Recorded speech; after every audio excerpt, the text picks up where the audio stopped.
সুধীবৃন্দ, এবারে বক্তব্য রাখবেন আজকের অনুষ্ঠানের প্রধান অতিথি গণপ্রজাতন্ত্রী বাংলাদেশ সরকারের মাননীয় প্রধান উপদেষ্টা doctor Mohammad Yunus. His participation has elevated the significance of this occasion. We now request the Honourable Chief Advisor, Dr. Mohammad Yunus, to address this distinguished assembly. Assalamu alaikum. প্রতিবার পহেলা মে আসে আমরা আনুষ্ঠানিকতা বজায় রাখি, তারপরে আবার যার যার কাছে ফিরে যাই।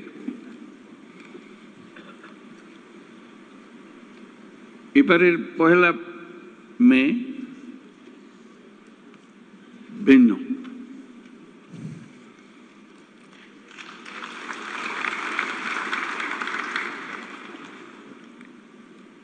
সেটা তো অভ্যুত্থানের মাধ্যমে যে সুযোগ আমাদের সৃষ্টি হয়েছে,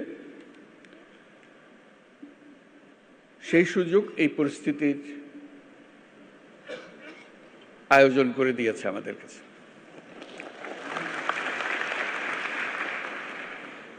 আমরা আজকে যেগুলোই উচ্চারণ করলাম, যেসব কথা বলি, আগেও ওরকম বলেছি নিশ্চয়ই অতীতে পহেলা মে যখন হয়েছে, কিংবা এবারের অর্থ ভিন্ন। এই জন্য ভিন্ন,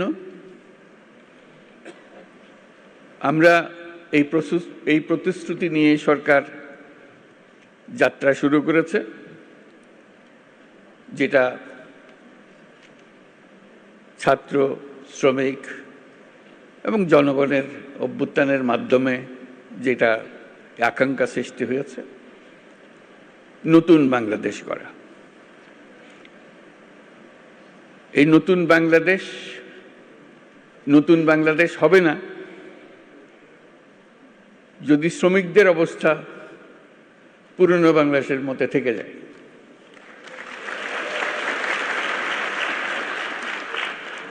কাজে এটা আমাদের সবার দায়িত্ব, যারা এই নতুন বাংলাদেশে বিশ্বাস করি,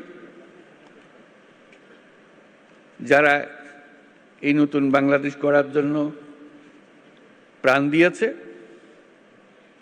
যারা নতুন বাংলাদেশ গড়ার জন্য আহত হয়ে জীবনের সংগ্রামে রত আছে, আর যারা তাদের প্রতি সমর্থন দিয়েছে। এটা আমাদের দায়িত্ব এবং একই সঙ্গে এটা আমাদের মস্ত বড় সুযোগ। এরকম আকাঙ্ক্ষা আগে কোনোদিন একযোগে এত কঠোরভাবে সৃষ্টি হয়নি, আজকে যেভাবে সৃষ্টি হয়েছে।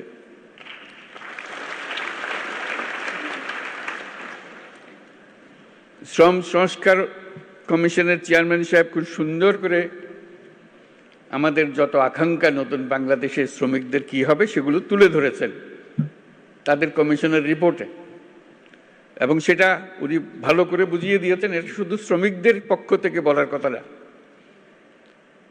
সকল পক্ষকে নিয়ে, সকল পক্ষের অংশীদারিত্বে এই কমিশনের রিপোর্ট রচনা হয়েছে। তারা যেসব কথা বলেছেন, যেসব সুপারিশ করেছেন, আমি ব্যক্তিগতভাবে অভিভূত হয়েছে। এত সুন্দর করে এত কঠিন বিষয়গুলোকে তুলে ধরেছে। আমি তাকে অনুরোধ করছিলাম আমাদেরকে একটা তালিকা দেন যেগুলো তাড়াতাড়ি করা যায়। তিনি সঙ্গে সঙ্গে বললেন, আমি প্রস্তুত হয়ে এসেছি, তালিকা আপনার জন্য নিয়ে এসেছি। আশু করণীয়, আমাদের দায়িত্ব হলো আশু করণীয়গুলো দিয়ে যাত্রা শুরু করা। এগুলো করণীয়গুলো সমাপ্ত করার পরে কঠিনগুলো আস্তে আস্তে আমরা রওনা হব। কিন্তু এটা বাস্তবায়ন না করে জাতির কোনো গত্যন্তর নাই। এই নতুন বাংলাদেশ গড়তে হলে আর কিছু কাগজ দলিল থাকার না থাক এই কমিশনের যে রিপোর্ট আছে এটুকু যদি আমরা বাস্তবায়ন করতে পারি তাহলে নতুন বাংলাদেশের ভিত্তি রচনা হয়ে গেল। আমরা গৌরবান্বিত হয়ে বলতে পারবো আমরা সেই পথেই যাত্রা করেছি এবং সেই পথে চলা আমরা অব্যাহত রাখব। আজকে ভালো লাগলো সবার কথা শুনে, সবার সঙ্গে দেখা করে। আমাদেরকে সবাইকে অনুপ্রাণিত করেছে। আমি বিশেষভাবে অনুপ্রাণিত হয়েছি সবাইকে একসঙ্গে দেখে এবং সবার কথা শুনে। আমি লিখিত বক্তৃতাটা পাঠ করি।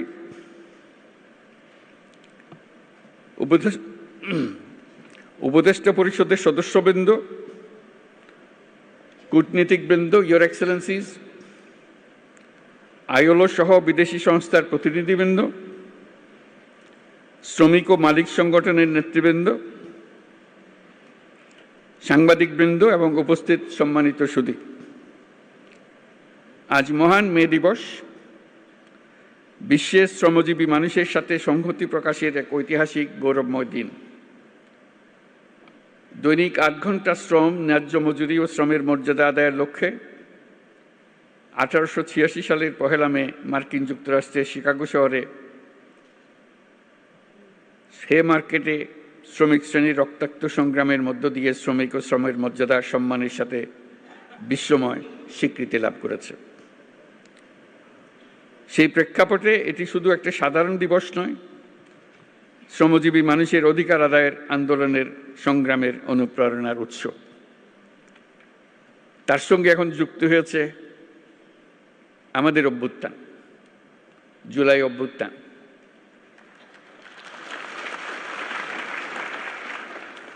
এই জুলাই অভ্যুত্থানের কনটেক্সটে 1 মে আবার নতুন বার্তা নিয়ে আমাদের কাছে আসলো। এবার আমরা তার অন্তর্নিহিত যে বার্তা সেটা প্রতিষ্ঠিত করার প্রতিশ্রুতি নিয়ে আমাদের যাত্রা। শ্রমজীবী মানুষের অধিকার ও মর্যাদা রক্ষার ঐতিহাসিক এই দিনে যাদের আত্মত্যাগ ও রক্তের বিনিময়ে শ্রমিক অধিকার স্বীকৃতি পেয়েছে তাদের সহ দেশের সকল মেহনতি মানুষের প্রতি রইল বিনম্র শ্রদ্ধা ও কৃতজ্ঞতা।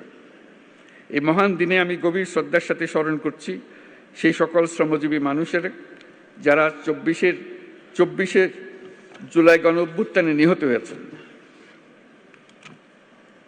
এই বছর 1 মে এক অনন্য তাৎপর্যের দিন, কারণ মহান মে দিবসের পাশাপাশি একই সঙ্গে আমরা জাতীয় পেশাগত স্বাস্থ্য ও সেফটি দিবস 2025 পালন করছি। শ্রমিক মালিকের সুসম্পর্কের মাধ্যমে দেশের অর্থনীতিকে এগিয়ে নিয়ে যেতে মে দিবসের গুরুত্ব অপরিসীম। এই বছর মে দিবসের প্রতিপাদ্য শ্রমিক মালিক এক হয়ে গর্ব এ দেশ নতুন করে। আমাদের দেশের টেকসই উন্নয়নের জন্য অত্যন্ত তাৎপর্যপূর্ণ।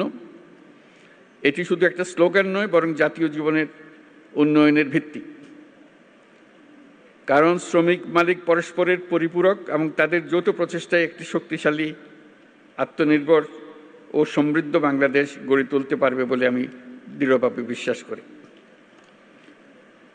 একটি জাতির অগ্রগতির মূলে রয়েছে পরিশ্রমী শ্রমজীবী জনগণ এবং দায়িত্বশীল মালিক শ্রেণী। একজনের পরিশ্রম এবং আরেকজনের নেতৃত্ব, ব্যবস্থাপনা ও বিনিয়োগ মিলিয়েই বৃদ্ধি পায় উৎপাদনশীলতা, গড়ে ওঠে শিল্প ও অর্থনীতি।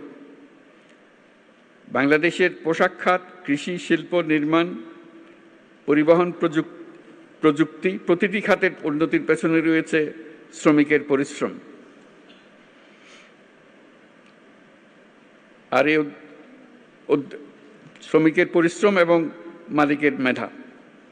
দেশকে নতুন করে গড়ে তুলতে হলে এই ঐক্য, পারস্পরিক শ্রদ্ধা ও আস্থার পরিবেশ সৃষ্টি করতে হবে এবং তৈরি করতে হবে শ্রমিকের সম্ভাবনা, যাতে তারা যেন উদ্যোক্তা হবারও সুযোগ পায়। সুপ্রিয় উপস্থিতি, শ্রমিকের ন্যায্য স্বীকৃতি ও সামাজিক সুরক্ষা নিশ্চিত করতে আমরা প্রতিশ্রুতিবদ্ধ। আন্তর্জাতিক শ্রম কনভেনশন অনুস্বাক্ষরকারী দেশ হিসেবে বাংলাদেশের শ্রমমানকে আন্তর্জাতিক পর্যায়ে উন্নতিকরণে আমরা কাজ করছি। আমরা আন্তর্জাতিক শ্রম সংস্থার সাথে একটা রোডম্যাপ এবং ইউরোপীয় ইউনিয়নের সাথে একটি সময়াবদ্ধ জাতীয় পরিকল্পনা বাস্তবায়ন করছি।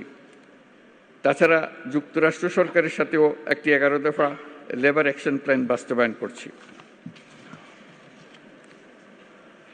আন্তর্জাতিক সংস্থা এবং উন্নয়ন সহযোগী দেশসমূহের সাথে আমাদের অঙ্গীকারের অংশ হিসেবে আগামী জুনে অনুষ্ঠিতব্য 113তম আন্তর্জাতিক শ্রম সম্মেলনে বাংলাদেশ যোগদান করবে। এগুলো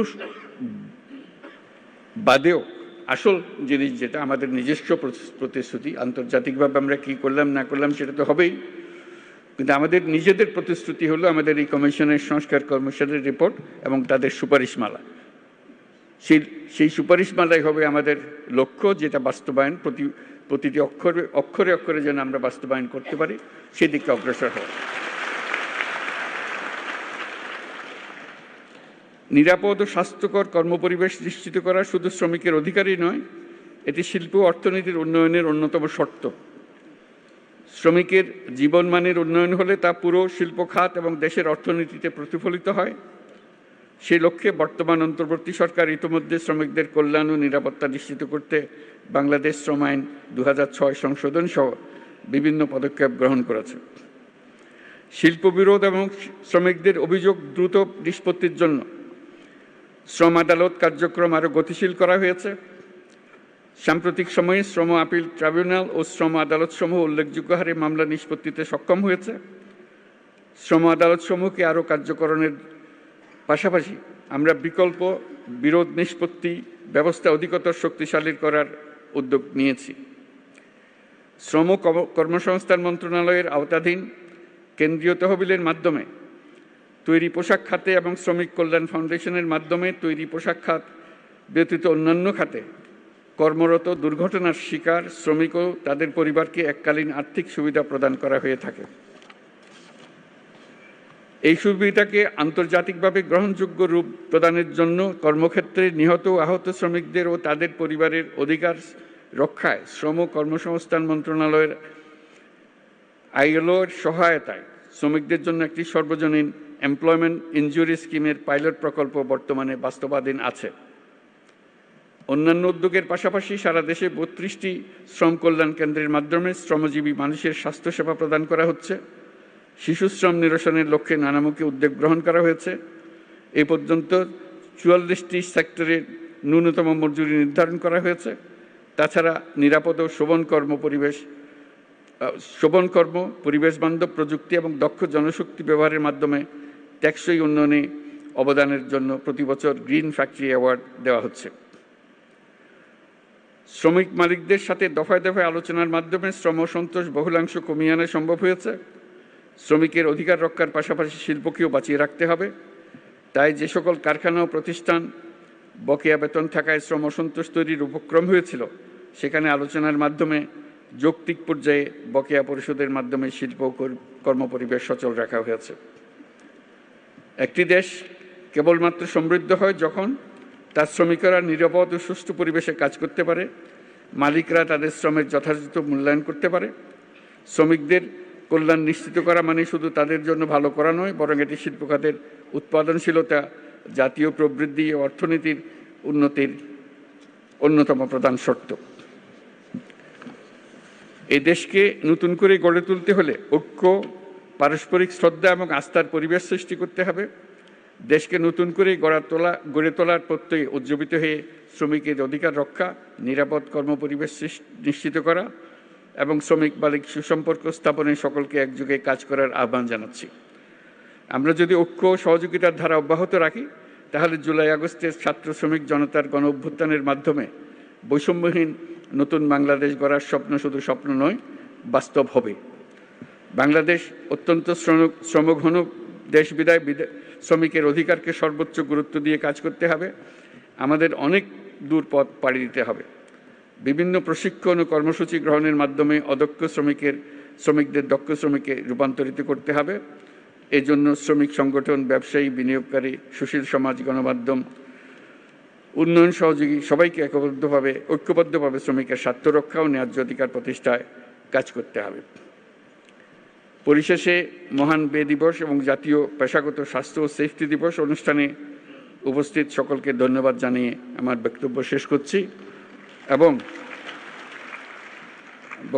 করছি এবং আমরা নতুন বাংলাদেশ প্রত্যয় আবার দৃঢ়ভাবে ঘোষণা করছি। ধন্যবাদ সবাইকে।